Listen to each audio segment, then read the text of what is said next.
Okay so everyone ध्यान दो। आज हम लोग जो है अपना चैप्टर नंबर 2 जो है ओसीएम का उसको रिवाइज करेंगे। थोड़ा सा तरीका अलग होगा इसको पढ़ाने का, सो दैट आपको ये कंसेप्चुअली मैं याद करवा के चलूँ। बिकॉज मैं एक मतलब ये चैप्टर्स याद करवाने के लोगों के तरीके होते हैं कि आप लोग निमोनिक्स याद कर लो, 4A 7B 9B ये ऐसा लिख के नहीं याद रहता है लॉन्ग टर्म। मेरे को पता है बिकॉज मेरा भी 12th में यही सिलेबस था, तो नहीं याद होता है। क्योंकि एक बार जब पूरा सिलेबस पढ़ के हो जाएगा ना, तो आपको निमोनिक भी याद करने के लिए टेक्निक ढूंढना पड़ेगा कि ये निमोनिक कैसे याद करूं।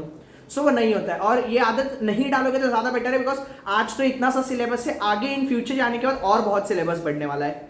सो ये सबसे अच्छा ना, सबसे बेटर टेक्निक होता है कुछ कहानी के थ्रू पूरा का पूरा आंसर्स याद रखने का। अब मैं ट्राई करता हूं यहाँ पे, ट्राई करेंगे हम लोग कि आज ये वाले वीडियो में हम लोग 2 आंसर तो एटलीस्ट कर ले। अगर उससे ज्यादा होता है तो well and good, but at least 2 answer हो जाए जो हमारे फंक्शंस ऑफ मैनेजमेंट के स्टार्टिंग के 2 फंक्शन है, प्लानिंग एंड ऑर्गेनाइजिंग। अब सबसे पहले मैं आपको बता दूं कि फंक्शंस ऑफ मैनेजमेंट होता क्या है। फंक्शंस का मतलब होता है काम, मैनेजमेंट का मतलब होता है जो मैनेज बिजनेस को करते हैं वो। सो फंक्शंस ऑफ मैनेजमेंट है कि जो बिजनेस को लोग मैनेज करते हैं वो लोग कौन कौन से काम करेंगे। ठीक है, तो जो मैनेजमेंट है, हमारे जो मैनेजर्स बोल लो या फिर जितने भी लोग जो मिलके बिजनेस को मैनेज कर रहे हैं, वो सभी लोग कौन कौन से काम करने वाले हैं। अब करते काम बहुत सारे हैं, बट मेजरली जो भी काम है वो 5 पार्ट्स में डिवाइडेड है, 6 पार्ट्स में, सॉरी 6 डिफरेंट फंक्शंस है। स्टार्टिंग होता है प्लानिंग से, एंड होता है कंट्रोलिंग से। जस्टिफाई एक आ सकता है, planning is the basis for controlling, यानी कंट्रोलिंग हम कितना अच्छा करेंगे या कितना नहीं, उसका बेसिस जो है, यानी उसका बोल सकते हो जो बेस है हम प्लानिंग में ही सेट कर देते हैं। तो ये जस्टिफाई आ सकता है, इंपॉर्टेंट मार्क कर लेना, और 4 मार्क के लिए तो आ सकता है, चांसेस फुल टू है। एक आएगा, एक और जस्टिफाई होता है planning is the first function of management, ये भी अगेन इंपॉर्टेंट है। और एक और जस्टिफाई होता है controlling is the last function of management. ये 3 ऐसे हैं जिसके सबसे ज्यादा चांसेस होते हैं इस चैप्टर में से जस्टिफाई आने के। ऐसा नहीं है कि इसका मतलब ये है कि बाकी कोई और आ ही नहीं सकता है, बाकी भी आएंगे, बट ये जो 3 है ये थोड़ा ज्यादा इंपॉर्टेंट है एज कंपेयर टू किसी और जस्टिफिकेशन के। ठीक है, सो हम लोग स्टार्ट करते हैं प्लानिंग से। अब देखो, जो ये इस चैप्टर में जितने भी आंसर्स है, 8 मार्क के आंसर आने के चांसेस है इस चैप्टर से, और 5 मार्क का। अब क्वेश्चन आंसर का मैं बात कर रहा हूं, बाकी जस्टिफाई, केस स्टडी है वो, उसमें तो आपको कुछ सोचना नहीं है, वो सब पूरा ही करना है। हाँ, जो कंपलसरी क्वेश्चन एक आएगा ही आएगा 4 मार्क के लिए, वो है आपका डिस्टिंग्विश। इस चैप्टर का डिस्टिंग्विश आना ही आना है, एक रहेगा ही रहेगा। आपको 4 में से एनी 2 करने होते हैं, उन 4 में से एक इस चैप्टर का रहता ही है। तो इस एक्सरसाइज में ही आपके 8 पॉइंट है, उस 8 में से आप कोई भी 6 पॉइंट याद कर लो, 6 के 6 सेम पॉइंट सबके याद कर लो, सो दैट एक बार में ही आपका पूरा याद हो जाए। ठीक है, सो डिस्टिंग्विश करना ही है। 4 मार्क के अकॉर्डिंग 5 पॉइंट आप सोच सकते हो, बट 5 से बेटर है 6 पॉइंट पे चलो, सेफर साइड रहोगे 6 पॉइंट पे, तो आपको ही ज्यादा बेनिफिट होगा। बिकॉज मार्क्स मिलने के 4 आउट ऑफ 4 मिलने के चांसेस ज्यादा हो जाते हैं। ठीक है, तो वो एक बेटर चांस होता है। अब आते हैं फाइनली हम प्लानिंग पे। अब देखो, जितने भी आंसर है, अपने को सारे आंसर ऐसे प्रिपेयर करने कि 8 मार्क में हम उसको लिख सके। बिकॉज अगर आप 8 मार्क के अकॉर्डिंग प्रिपेयर करोगे तो उससे कितना, अगर 4 मार्क का आता है तो भी लिख लोगे, 5 मार्क का आएगा तो भी लिख लोगे, लेकिन 8 मार्क के अकॉर्डिंग अगर प्रिपेयर, तब आप ये कम मार्क्स वाला कर पाओगे। तो हम इसको 8 मार्क के अकॉर्डिंग प्रिपेयर करेंगे। एग्जाम में आपको क्वेश्चन आएगा, what is planning, question mark, define planning, question mark, explain the term planning, question mark. ये 3-4 हो सकते हैं, और उसी के कंटिन्यूएशन में आगे क्वेश्चन होगा explain the importance of planning, यानी 2 क्वेश्चन मिक्स करके आएगा एक एट ए टाइम, और उसमें आपको 8 मार्क के लिए पूछेंगे। ये सेम चीज 5 मार्क में भी आ सकता है, बट वहां पे व्हाट इज ना लिखते हुए हम बोल देंगे सीधा define planning, explain the importance of planning, तो थोड़ा कम हो जाता है। बट व्हाट इज प्लानिंग बोला है तो उसके अंदर आपको मीनिंग, डेफिनेशन दोनों चीज लिखना पड़ेगा। बट अगर सिर्फ बोला है डिफाइन प्लानिंग, तो आप डेफिनेशन लिख के सीधा मेन आंसर्स पे आ सकते हो 5 मार्क के अकॉर्डिंग। ठीक है, सो ये आंसर याद कराने के लिए इंपॉर्टेंस में जाते हैं, बट पहले बात कर लेते हैं सर प्लानिंग होता क्या है। सो 8 मार्क के अकॉर्डिंग अगर चलेंगे तो हमको मीनिंग लिखना पड़ेगा, डेफिनेशन लिखना पड़ेगा, और डेफिनेशन के साथ साथ हमको इंपॉर्टेंस का पूरा पार्ट लिखना पड़ेगा। मीनिंग में आप बहुत कुछ लिखने की जरूरत नहीं है। एक चीज याद रखो, आप कंटेंट बाय कंटेंट जाओ, ये मत करो एक ही चीज में बहुत सारा कंटेंट डाल दिया। मीनिंग में इतना कंटेंट डाल दिया 10-15 लाइन का, डेफिनेशन एकदम ही बेकार लिखा, उससे ज्यादा मार्क्स नहीं मिलने वाला है। मीनिंग लिखो 3 से 4 स्टेटमेंट, मैक्सिमम 3 लिखो। 3 स्टेटमेंट्स बोला मैंने, प्रॉपर सेंटेंसेस नहीं बोले। सेंटेंस का मतलब कहाँ है, जहाँ फुल स्टॉप है वहाँ सेंटेंस कलम। स्टेटमेंट का मतलब है जहाँ मीनिंग कंप्लीट हो रहा है, वो आपका एक स्टेटमेंट है। ठीक है। सो प्लानिंग का अगर मैं बोलूँ तो मैं थोड़ा मार्क करवा भी देता हूँ, अगर किसी को लिखना होगा तो आप लोग मीनिंग में इतना इतना ही लिखोगे तो भी चलेगा। सो और इसमें पॉइंट वाइज नहीं लिखना होता है। प्लानिंग ऐसा नहीं कि आपने मीनिंग लिखा और उसको point number 1 point number 2 meaning के अंदर या पॉइंट बाय, नहीं, एक बार में पूरा लिख दो उसको। So planning is the basic function of management, ये आप लिख सकते हो। Every functions of management is based on planning, ये लाइन लिख सकते हो। It include deciding the things to be done in advance, ये लिख सकते हो। और एक और लिख दो, planning is an intellectual process of logical thinking and rational decision making. इतना लिख दिया, आपका मीनिंग कंप्लीट हो गया। इतना इनफ है, इतनी चीज में आपका जो है मीनिंग आपका काफी हो गया। आपको इजीली जो है आपका मीनिंग पूरा कंप्लीट हो जाएगा। हाँ, एक और चीज, अगर आपको इतना याद है, आपको आ जाता है एग्जाम में एक्सप्लेन द कंसेप्ट। एग्जाम में अगर आ गया 2 मार्क के लिए एक्सप्लेन द कंसेप्ट, आप यही मीनिंग के पॉइंट्स को आप एक्सप्लेन द कंसेप्ट में 1 2 3 4 डाल के लिख सकते हो। बट एक चीज हमेशा याद रखो, जब भी आपको एक्सप्लेन द कंसेप्ट आता है, और सेकंड चैप्टर से रहना ही वाला है, तो अगर एक्सप्लेन द कंसेप्ट है, आप स्टार्टिंग के 3 पॉइंट जो भी लिख रहे हो लिखो, चौथा पॉइंट हमेशा आपका डेफिनेशन होना चाहिए। एक्सप्लेन द कंसेप्ट की बात कर रहा हूं, 2 मार्क के लिए आता है एक्सप्लेन द कंसेप्ट। 4 पॉइंट आपको लिखना ही लिखना है, 4 से ज्यादा भी मत जाओ, कम भी मत लिखो, 4 पॉइंट लिखो। चौथा पॉइंट हमेशा आप फिक्स रखो कि आप अपना चौथा पॉइंट आपका डेफिनेशन लिखोगे, ठीक है। और स्टार्टिंग के 3 पॉइंट में आप उसके बारे में एक्सप्लेनेशन। इससे क्या होता है, अगर चौथा पॉइंट आपका डेफिनेशन है ना, तो जो चेक करने वाला पेपर है उसको ये रहता है कि हाँ बच्चे को आता है, नॉलेज है बंदे में, ठीक है। तो वहां पे 2 आउट ऑफ 2 मिलने के चांसेस बढ़ जाते हैं। लेकिन अगर कुछ भी गड़बड़ हुआ, 1.5 मार्क देख के सल्टा देंगे वो लोग। और ऑब्जेक्टिव्स में हमें जरा भी मार्क्स नहीं खोना है, स्पेशली एक्सप्लेन द कंसेप्ट में, क्योंकि 4 लिखने रहेंगे। 6 आता है एग्जाम में, 4 लिखने होंगे, 8 मार्क्स मिलेगा। 2-2 पूरा मिलना ही चाहिए, ठीक है। तो इतना मीनिंग में लिख सकते हो। डेफिनेशन में 2 है, मैं बेटर रिकमेंड करूंगा कूट्स एंड ओडोनल का लिखो, बिकॉज आंसर के पर्सपेक्टिव से भी अच्छा है वो। सेकेंड वाला छोटा है बट बेटर है फर्स्ट वाला लिखने को, बिकॉज लर्न करने में डिफिकल्टी नहीं है और आपके पास थोड़ा प्लानिंग से रिलेटेड कंटेंट होगा। बिकॉज जब आप जस्टिफाई वगैरह में जाओगे तो वहां पे भी आपको कंटेंट चाहिए, तो वहां पे आपको यही सारे वर्ड्स और मीनिंग ये सब में से ही हेल्प मिलेगा, ठीक है। तो देखो कूट्स एंड ओडोनल क्या बोल रहे हैं, planning is deciding in advance. Planning में हम क्या करते हैं, चीजें एडवांस में डिसाइड करते हैं। अब बात आती है सर क्या क्या चीजें एडवांस में डिसाइड करते हैं, what to do, how to do, when to do and who is to do. क्या करना है, कैसे करना है, कब करना है और कौन करेगा, ये चीजें हम डिसाइड करते हैं। Planning bridges the gap, planning जो गैप है ना, हम कहाँ हैं और हमें कहाँ जाना है। अभी हम कहाँ हैं अपने लाइफ में और हमें कहाँ जाना है, लाइफ बोलो या जो भी बोलो, ऑर्गेनाइजेशन बोलो, कुछ भी चीज, हम कहाँ अभी एग्जिस्टिंग फेज में और हमें कहाँ पहुंचना है, ये दोनों चीज में गैप है और ये गैप को फिल करने का काम प्लानिंग करता है। तो वही बोला है कि planning bridges the gap from where we are, हम अभी कहाँ हैं, and where we want to go, और हमें कहाँ पहुंचना है। तो अगर ये फासला हमें कम करना है, ये फासला सफर करना है, हमें प्लानिंग एक्यूरेट करना बहुत इंपॉर्टेंट है। और क्या बोला, it makes possible things occur, it makes possible things to occur. अब देखो यहाँ पे ना ये लास्ट लाइन इंटरप्रेट करने में लोगों को डिफिकल्ट होता है। इंटरप्रेट ऐसे करो, it makes possible things to occur. Planning की वजह से जो चीजें हो सकती थी अब वो होगी। It make possible things to occur, जो पॉसिबल थिंग्स थी जो हो सकती थी अब वो होगी, which would not otherwise occur, जो कि अगर हम सही ढंग से प्लानिंग नहीं करते तो नहीं होती। विच वुड नॉट अदरवाइज ऑकर, अगर हम सही ढंग से प्लानिंग नहीं करते तो नहीं होती। ये लास्ट लाइन इंटरप्रिटेशन यहाँ पे है, बहुत लोगों को डिफिकल्ट होता है, कोई रैंडमली अगर आप लाइन से पढ़ जाओगे तो नहीं समझेगा। तो यहाँ पे वापस बोलता हूँ last line, it makes possible things to occur, यानी प्लानिंग की वजह से जो पॉसिबल थिंग्स है, यानी जो चीजें हो सकती है वो अब सचमुच होगी। Which would otherwise would not occur, जो अगर हम प्लानिंग सही ढंग से नहीं करते तो नहीं हो पाती, ठीक है। तो ये डेफिनेशन आपको करना है। अब आते हैं हम इंपॉर्टेंस ऑफ प्लानिंग में। देखो मैं इसको पढ़ाने से पहले ना मैं आपसे सवाल पूछते जाऊंगा, किसको जवाब देना तो जवाब देते जाओ, अदरवाइज मैं ही बोलते जाऊंगा, ठीक है। सो एक अज्यूम करो हमें एक पिकनिक ऑर्गेनाइज करना है। लास्ट ईयर हम पिकनिक लेके गए थे, पहले कहानी सुन लो पूरा। लास्ट ईयर में पिकनिक लेके गया था, क्लासेस का ही पिकनिक है, पकड़ लो। लास्ट ईयर में पिकनिक लेके गया था तो 100 बच्चे थे पिकनिक में, ठीक है। लेकिन कुछ कुछ प्रॉब्लम्स हो गई थी। 100 बच्चे पिकनिक में थे, हमें यही नहीं पता था कि निकलना कब है और पहुंचना कितने बजे है और कब ओपन होने वाला है।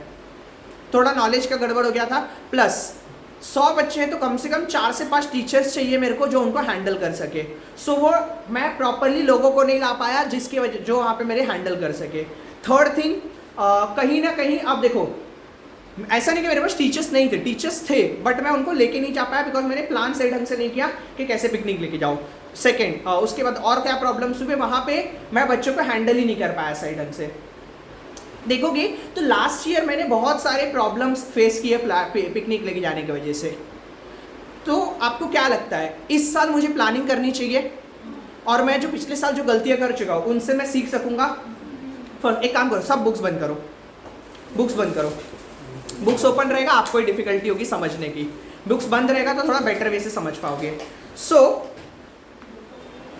अगर मैं प्लानिंग करता हूँ सही ढंग से तो मेरे को कहीं ना कहीं ये समझ में आता है कि भाई मेरे को कहाँ जाना है, मेरा मकसद क्लियर होगा कि मेरे को कहाँ जाना है और कहाँ लेके जाना है।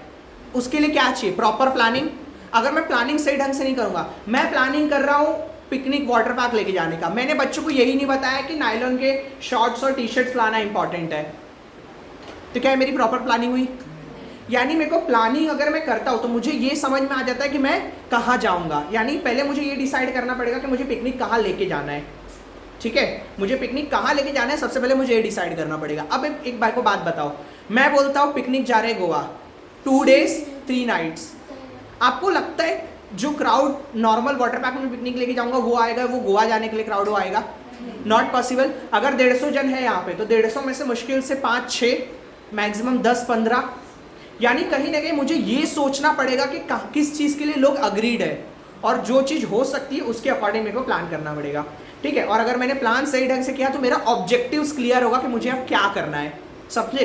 तो अगर मैं पिकनिक लेके जा रहा हूँ तो मुझे डिसाइड करना पड़ेगा प्लेस डिसाइड करूंगा तो मेरे को मकसद क्लियर होगा कि हाँ इस पर्टिकुलर जगह पे जाना है। नेक्स्ट चीज़, अगर मेरे को सबसे पहले यही नहीं, अगर मेरे को एक बार क्लियर हो गया कि मुझे इस पर्टिकुलर जगह पे जाना है तो क्या मैं उसके अकॉर्डिंग बाकी चीज़ें लोगों को बता पाऊंगा?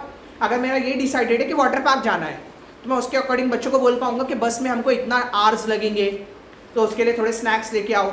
और उसके साथ साथ मैं ये बोल सकता हूँ कि अगर किसी को इतने आवर्स लगेंगे तो उल्टी का, अगर किसी को प्रॉब्लम है वॉमिटिंग का तो उसका कुछ प्रिकॉशंस ले लो।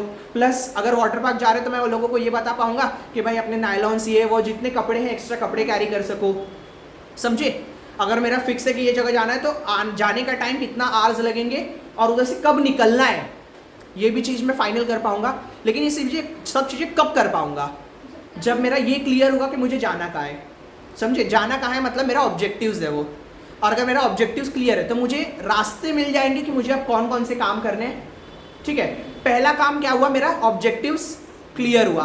दूसरा, मुझे पाथ ऑफ एक्शन मिला। अब मुझे, क्योंकि मेरा एक बार डिसाइड हो गया कि मुझे इधर जाना है तो मुझे अब क्या मिल गया कि भाई मैं क्या क्या और काम करूं जिससे कि सारी चीज़ें प्रॉपरली हो सके। तो मेरा दूसरा काम क्या हुआ, मुझे क्या एक्शंस परफॉर्म करने हैं वो फाइनल हुआ। थर्ड थिंग, अब मेरे को एक बात बताओ, अगर मैं प्रॉपर प्लानिंग करूंगा तो जितनी प्रॉब्लम पिछले साल हुई थी क्या उतनी प्रॉब्लम इस साल होगी? तो क्या मेरा पर्सनल परफॉर्मेंस इंप्रूव हुआ एज अ मैनेजमेंट? मैं मैनेजमेंट कर रहा हूं अगर क्लासेस का, तो लास्ट ईयर पिकनिक गए थे तो बहुत प्रॉब्लम्स हुए थे और इस साल मैंने अगर प्रॉपर प्लानिंग की तो क्या एज अ मैनेजर क्या मेरा परफॉर्मेंस इंप्रूव हुआ?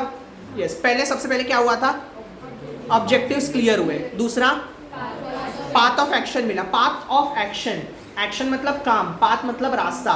कौन काम किस किस रास्ते पे, यानी बेसिकली कौन कौन सा काम करना है, किस रास्ते पे चलना है वो क्लियर हुआ। एक्चुअल रास्ता नहीं, मुहावरा बोल रहा हूँ मैं, किस रास्ते पे चलना है यानी कौन कौन सा काम करना है। सबसे पहले क्या हुआ, ऑब्जेक्टिव्स क्लियर हुआ। दूसरा, पाथ ऑफ एक्शन मिला। तीसरा, मेरा पर्सनल परफॉर्मेंस इंप्रूव हुआ। ठीक है, मेरा परफॉर्मेंस क्या हुआ, इंप्रूव हुआ। अब मेरे को एक बात बताओ, अगर मेरा परफॉर्मेंस इंप्रूव हुआ है यानी मैंने कोई चीज बेटर की होगी। अगर मैं रैंडमली लेके जाता तो क्या रिस्क ज्यादा होता? अगर मैं रैंडमली जाता क्या क्या रिस्क हो सकता था? वहां किसी का एक्सीडेंट, अगर सफिशिएंट नंबर ऑफ टीचर्स नहीं लेके गया मैं तो मैं क्या वहां एक्सीडेंट्स होने का कुछ रिस्क हो सकता है? बिकॉज मैनेज नहीं होगी, नजर नहीं रहेगा सबकी तरफ, ये एक रिस्क है। दूसरा, अगर मैंने प्रॉपरली प्लान नहीं किया कि कब जाना है कब आना है तो क्या रिटर्न आते समय ऐसा हो सकता है कि बहुत ज्यादा लेट हो सकता है, बराबर। थर्ड थिंग, अगर मैंने प्रॉपरली प्लान करके लोगों को बताया नहीं बच्चों को क्या अपने साथ कैरी करना, तो उधर जाके ऐसा हो सकता है कि उधर जाने के बाद उनको बस बैठे रहना पड़े। बिकॉज वाटर पार्क्स में ज़्यादातर स्लाइड्स में आपको अलाउ ही नहीं करते अगर वो पर्टिकुलर क्लोथ आप नहीं कैरी कर रहे हो तो ऐसा भी हो सकता है। तो यानी इससे मेरा क्या हुआ, रिस्क बढ़ गया कि कम हो गया? प्लानिंग करने की वजह से कम हो गया। तो मैं ये बोल सकता हूँ मेरा रिस्क मिनिमाइज हुआ। सबसे पहले क्या हुआ, मेरा ऑब्जेक्टिव्स क्लियर हुआ, उसके साथ साथ path of action, objectives clear होने की वजह से मेरे को पता चल पाया मैं अब क्या क्या काम करूंगा, तो पाथ ऑफ एक्शन। अगर मेरे को ये पता है तो मैं क्या, अगर मेरे को ये पता है कि मैं क्या क्या काम कर सकता हूँ, तो उसकी वजह से क्या हुआ, मेरा परफॉर्मेंस इंप्रूव हुआ। परफॉर्मेंस इंप्रूव होने की वजह से सबको क्या फायदे हुए, रिस्क मिनिमाइज हो गया। अब एक बात बताओ, अगर रिस्क मिनिमाइज हुआ, अब ये रिस्क मिनिमाइज किस वजह से हुआ रहेगा। अब मैंने बोला कि मेरे को ये पता है कि मुझे उधर कितने लोगों को लेके जाना है, बच्चे पते हैं, और उसके साथ साथ अगर मेरे को ये पता है कि उतने लोगों को मैनेज करने के लिए इतने टीचर्स चाहिए, करंटली 19 टीचर्स है मेरे पास, अगर मैं 7-8 टीचर्स भी लेके जाता हूँ, मान लो 100-125 बच्चे गए, 7-8 टीचर भी अगर मैं लेके गया, तो क्या मैं चीज़ों को मैनेज कर पाया प्रॉपरली? क्या मेरे पास जो टीचर्स थे, क्या उनको मैं प्रॉपरली यूज़ कर पाया? बिजनेस में जो चीज़ें मेरे पास होती है वो मेरा रिसोर्सेस होता है, बराबर, तो क्या मैं अपने रिसोर्सेस को प्रॉपरली यूटिलाइज कर पाया? बराबर। रिस्क मेरा क्यों कम हुआ? बिकॉज मैंने अपने रिसोर्सेस का यूटिलाइजेशन प्रॉपरली किया, समझे। सबसे पहले क्या हुआ, प्लानिंग, ऑब्जेक्टिव क्लियर हुआ। प्लानिंग करने की वजह से, ऑब्जेक्टिव क्लियर करने की वजह से क्या फायदा हुआ, पाथ ऑफ एक्शन मिल गया। पाथ ऑफ एक्शन मिला तो उसकी वजह से क्या हुआ, मेरा परफॉर्मेंस इंप्रूव हुआ। परफॉर्मेंस इंप्रूव होने की वजह से रिस्क कम हुआ। रिस्क कम किस वजह से हुआ, रिसोर्सेज को प्रॉपरली यूटिलाइज किया, इस वजह से। अब आप मेरे को एक बात बताओ, अगर मेरे पास सारे रिसोर्सेस है, सब कुछ है, रिस्क भी मिनिमाइज है, तो क्या मैं डिसीजन लेने में मेरे को कुछ डिफिकल्टी होगी?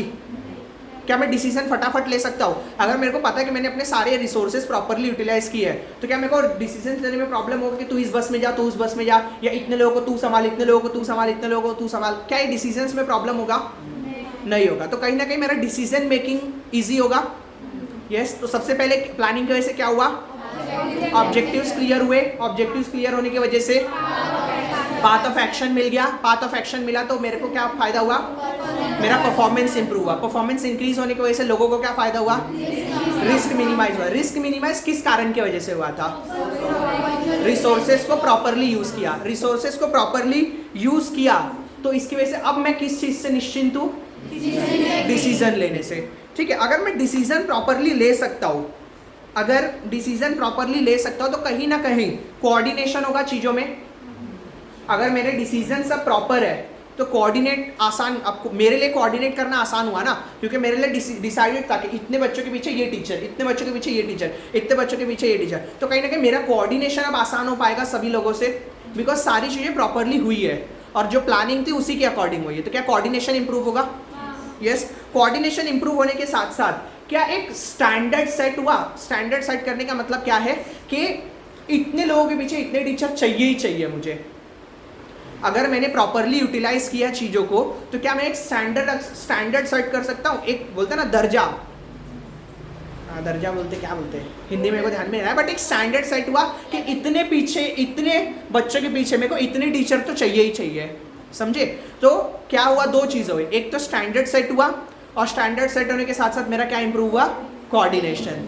प्लानिंग की वजह से सबसे पहले क्या हुआ, ऑब्जेक्टिव्स क्लियर हुए और पाथ ऑफ एक्शन मिला और परफॉर्मेंस इंप्रूव हुआ। परफॉर्मेंस इंप्रूव होने की वजह से सबको क्या फायदा हुआ, रिस्क मिनिमाइज हुआ। रिस्क मिनिमाइज किस कारण की वजह से हुआ था, प्रॉपर यूटिलाइजेशन ऑफ रिसोर्सेज क्या था, इस वजह से। प्रॉपर यूटिलाइजेशन ऑफ रिसोर्सेज हुआ, उसकी वजह से मुझे क्या फायदा हो रहा है, डिसीजन लेने में प्रॉब्लम नहीं हो रहा है। अगर मैं प्रॉपरली डिसीजन ले सकता हूँ तो मैं क्या कोऑर्डिनेशन ला सकता हूँ। अगर कोऑर्डिनेशन प्रॉपर है तो एक स्टैंडर्ड भी अच्छा खासा मेंटेन्ड होगा। ठीक है, अब ये तो हुआ। अगर देखो मैं प्लानिंग कर रहा हूँ प्रॉपरली, ऐसा हो सकता है कि मेरा जो टीम है उनमें से ही मुझे कोई एक बेटर आइडिया दे सके, बिकॉज मैं प्लान कर रहा हूँ चीज़ों को। मैं अकेले बैठ के, कभी भी प्लानिंग मैनेजमेंट के बीच में होती है, अकेला मैनेजर प्लानिंग नहीं करता है, बिकॉज मैनेजमेंट के बीच में हो रही है। तो अगर मैं कुछ बोल रहा हूँ तो ऐसा भी हो सकता है मुझे लोगों के आइडियाज़ मिलेंगे। लास्ट ईयर भी मैंने ही प्लानिंग किया था, इस साल भी मैं ही प्लानिंग कर रहा हूँ। हो सकता है लास्ट ईयर जो गलती की थी वो मैं इस साल भी करूँ, पॉसिबल है। बट बिकॉज अब मैं मैनेजर अपने सब टीम के साथ बैठ के डिस्कस कर रहा हूँ, तो ऐसा हो सकता है कि कोई मुझे इनोवेटिव आइडियाज़ दे सकता है, और अगर इनोवेटिव आइडियाज़ आया तो क्या मैं उस आइडियाज़ को यूज़ करके इस साल की अपनी प्लानिंग और बेटर कर सकता हूँ। तो अगर प्लानिंग हो रही है, इनोवेटिव आइडिया कब मिलेगा, जब आप प्लानिंग करोगे तब।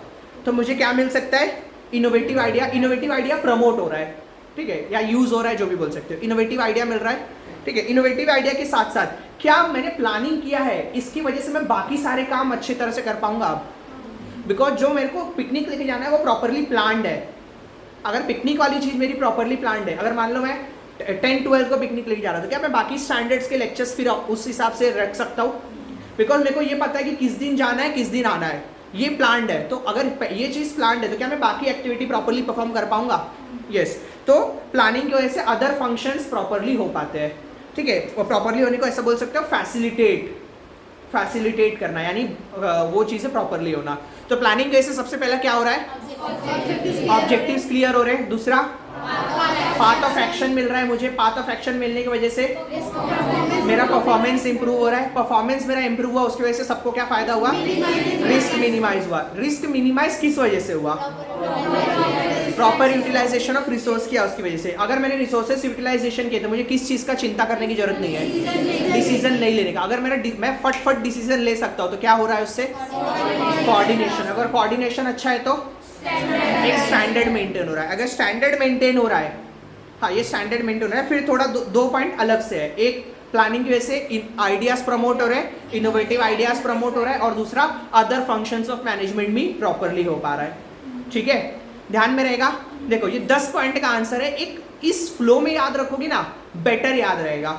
आप अगर रैंडमली ऐसा वो वर्ड लिख के ABC ये वाला नहीं याद रहता है। एक आध आंसर पूरे सिलेबस का है तो अलग बात है, बट आप हर दूसरे आंसर में वो अगर वर्डिंग्स डाल रहे हो आपको याद नहीं रहेगा, ठीक है। सो यहाँ पे हम लोग इस वीडियो को रोकते हैं। पार्ट 2 में हम लोग नेक्स्ट करेंगे, ओके। सो नेक्स्ट हम लोग ऑर्गेनाइजिंग देखेंगे, तो उसमें कर लेंगे।